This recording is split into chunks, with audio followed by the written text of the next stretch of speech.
అనుదినం దేవుని మాట. నీ కోరికను సిద్ధింపచేసి నీ ఆలోచన యావత్తు సఫలపరచునుగాక. కీర్తన గ్రంథం 20వ అధ్యాయము 4వ వచనము. నా ప్రియులారా, ఎన్నో రోజులుగా నువ్వు ఎదురు చూస్తున్నటువంటి అద్భుతమైన కార్యము నీ జీవితంలో చేయబోతున్నాడు. ఆయన నమ్మదగిన దేవుడు. ఆయన యందు విశ్వసించిన నీకు, ఆయన యందు ప్రార్థన చేస్తున్న నీకు, ఆయనను నమ్ముకుని ఆయనకి ఇష్టకరంగా జీవిస్తున్న నీకు దేవుడు చెప్తున్నాడు, నీ కోరికను సిద్ధింప చేస్తాను అని. నీ హృదయంలో ఉంటున్నటువంటి ఆశ దేవుడు తీరుస్తానని వాగ్దానం చేస్తూ ఉన్నాడు.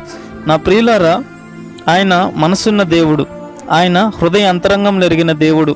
ఆయన పైరూపాన్ని లక్ష్య పెట్టుడు, కానీ హృదయంలో ఉన్నటువంటి బాధ, వేదన, దుఃఖమును కూడా గ్రహింపగలిగిన శక్తి సంపన్నుడు. కాబట్టి ఎన్నో రోజులుగా దేవుని సహాయం కొరకు ఎదురు చూస్తున్న నీ జీవితంలో దేవుడు కార్యం చేస్తానని వాగ్దానం చేస్తున్నాడు.